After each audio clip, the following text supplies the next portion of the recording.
You know, when I saw this headline, I was like, wait, what?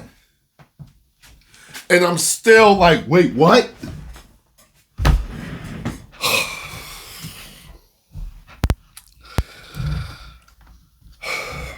I know how people feel about this man and his politics. And if he's writing The Lord of the Rings, people are going to be biting their nails at what he's going to do to it. Well, haven't seen the drinker in a little bit. Let's see what the drinker has to say. Make sure you get over there and subscribe. Tell him Tyrone Magnus sent you. They say that those who forget their history are doomed to repeat it. Oh, yeah. I'm looking at how Hollywood has treated them. That's funny because they're constantly in a doom repeating cycle right now because they keep messing things up over and over and over and over and over again.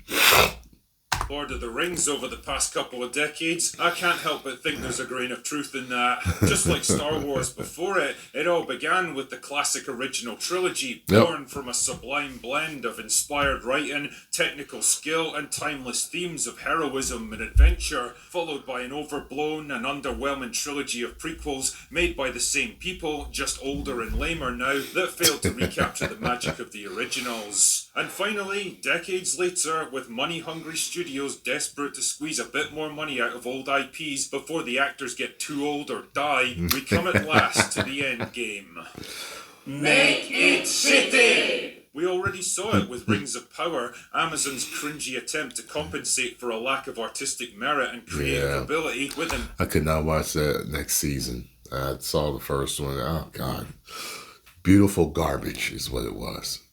Embarrassing amounts of money. And let's be honest, you don't need me to tell you what a fucking train wreck that turned out to be. Yep. It's great for us content creators though. But even stranger things are afoot at Warner Brothers, arguably the dumbest studio in Hollywood with a massive catalogue of IPs that they somehow managed to fumble time and time again. Yeah. First up was the War of the Rohirrim. Remember that? I knew that was going to be a problem. An animated I ain't movie gonna that see was it. sharted out as quickly as possible so that I can already see where they were going with rights it. to the franchise, which probably explains why more than 50 different animation studios were pulled in to get it finished in time, and why it looks janky as fuck. It was billed as the story of legendary warrior Helm Hammerhand in his last stand at the fortress of Helm's Deep, but really it was all just a bait and switch to focus on his daughter Hera, a character that gets mentioned in like one sentence of the original appendices, and was so unimportant that Tolkien didn't even bother giving her a name. And this guy names fucking everything. And of course, she turns out to be the usual generic invincible girl boss who beats everyone and wins at everything because modern writing. But it's okay because nobody fucking watched the movie anyway, and it was a massive flop. Then came the baffling announcement of The Hunt for Gollum, a prequel about Aragorn's quest to track down and capture Gollum sometime after Bilbo took the ring from him. A tiny fragment of the original book where everyone knows the outcome already that was summarised in like 2 paragraphs at the Council I've never of heard Elrond. about this. Like... why? Who the fuck even asked for this? How do you expect the original actors to reprise their roles when they're all 20 years older now? Why is Andy Serkis... Well, they just want to do that because Gollum's a popular character. That's all the milk in that. So, and I think we all know that. Directing it. I mean, I've seen his body of work as a director, and it's not impressive. When I think about all the incredible side stories, tales of forgotten heroism, tragic love and bitter betrayal that you could tell in the Lord of the Rings universe, why go for something as goofy and pointless as this? Anyway, I've dodged it long enough. Let's get this over with, shall we? That wasn't the worst of it. No, was it? No! Just like McCoy here, it's time to face my deepest pain. Last night, Peter Jackson took to the internet to announce yet another Lord of the Rings film project that nobody asked for or wanted. And this is when shit truly got real.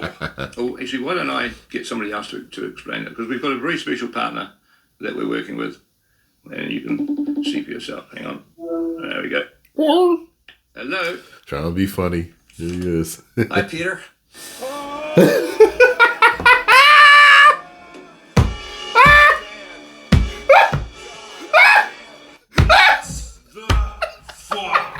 Why in the name of Sauron's molten bringing this tragically unfunny funny, Oh, propaganda-spewing clown to write your multi-million-dollar Lord of the Rings movie. A man whose illustrious screenwriting credits include such gems as Strangers with Candy. I didn't even know he was a writer. Why are we bringing talk show hosts in to write our movies now? Like, is Oprah Winfrey going to write the next Star Wars? That's why it threw me off. I didn't even know he was a writer.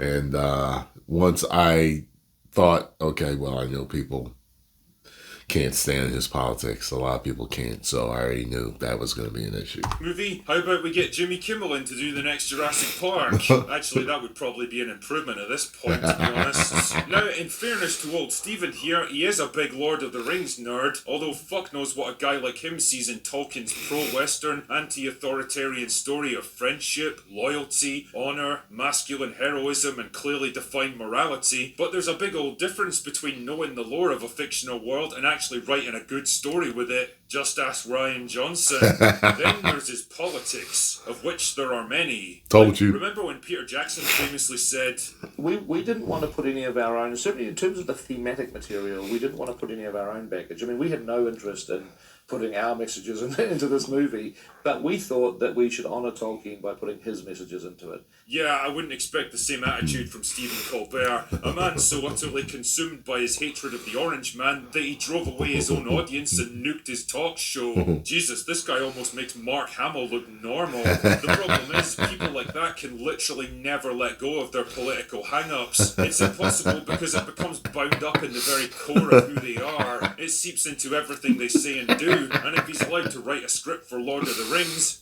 well, I think you can imagine who Sauron is going to become a clumsy allegory for. Yeah. Speaking of which, let us review the outline of this epic saga in the making, shall we? As per the report from Deadline News, The Lord of the Rings, Shadow of the Past is set 14 years after the passing of Frodo. Sam, Merry and Pippin set out to retrace the first steps of their adventure. Meanwhile, Sam's daughter Eleanor has discovered a long-buried secret and is determined to uncover why the War of the Ring was very nearly lost before it even began. Tell you what, right? I'll give you 3 guesses about who the real protagonist of this movie turns out to be. Yeah, we know. And here's a little hint to get you started. Yeah. It's not going to be Sam, Merry or Pippin. You know, it's so fucking funny when life literally becomes the meme. When you can straight up predict exactly what's going to happen from like 10 nautical miles away, and it still does. Like, You know, and that happens all the time. We literally, you know, I do reactions to these movies or these television series or these video games, and I try to not prejudge, even though I know what's going to happen. And we're right 100% of the time. The trailer tells us exactly what's going to happen. And if it doesn't, it hides exactly what's going to happen, which perks our ears up. We're like, this is sort of, they're making it look like it's about this person. Ooh, bet you this is what's going to happen. And it ends up happening every time. If I was to predict what Hollywood writers would do if they were asked to write a sequel to Lord of the Rings, it would basically be this. Defrost the original cast and have them come back playing older, pussified versions of their characters who learn the true meaning of adventure from a younger, more diverse, more female replacement that doesn't just outshine them in every way possible, but also makes them realise they were never really that heroic in the first place. Making shit there. In fact, screw it. We might as well race swap a legacy character like Aragorn while we're at it. I mean, I know Hollywood desperately wants to do it. It's a battle we're going to fight and lose sooner or later, so we might as well get it over with now.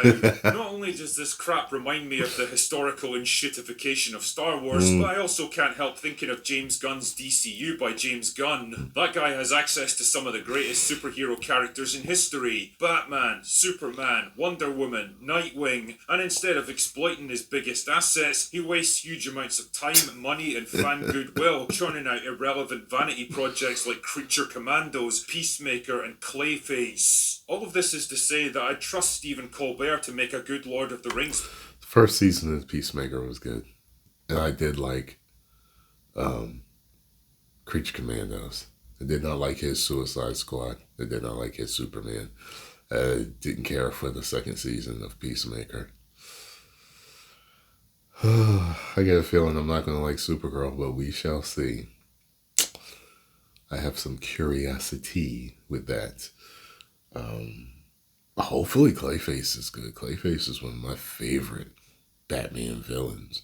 So movie about as much as I'd trust Movie Bob with my birthday cake. And the sad realization here is, this shit's never gonna stop, is it? For a long time, It feels really like felt it. like Hollywood was smart enough, or just scared enough, not to mess with Lord of the Rings and just appreciate a job well Nope. done. That time, Ain't however, scared has of long nothing. since passed, and I can't help thinking that Lord of the Rings is rapidly becoming the new Star Wars, just another convenient IP to be strip-mined until there's nothing left. And the more crap like this that gets churned out, the more it slowly tarnishes the legacy of Tolkien's masterpiece. We'll always have the original Lord of the Rings trilogy, well, until they remake it for modern audiences. Have the old stuff, but yeah. the time when we could actually do justice to Tolkien's work has long since passed. And somehow I don't think Stephen Colbert is going to bring it back. Anyway, that's all I've got for today. Go away now. Oh man, he had no energy in that. Oh, they done hit the drinker right in the heart, man. Oh man, he sounded absolutely deflated. Said, "Go away now." Look, the Hollywood done did you the drinker. This is a damn shame. Oh, it is what it is. What you gonna do? Now it's just, I don't know. It's like I feel like I'm watching some type of I don't know. I can't think of the right thing. But I'm just now when I watch stuff, especially when I know that they're trying to F things up and cause controversy and totally mess up an IP. I'm just trying to see. I'm like, how bad are they going to do? How bad are they going to do?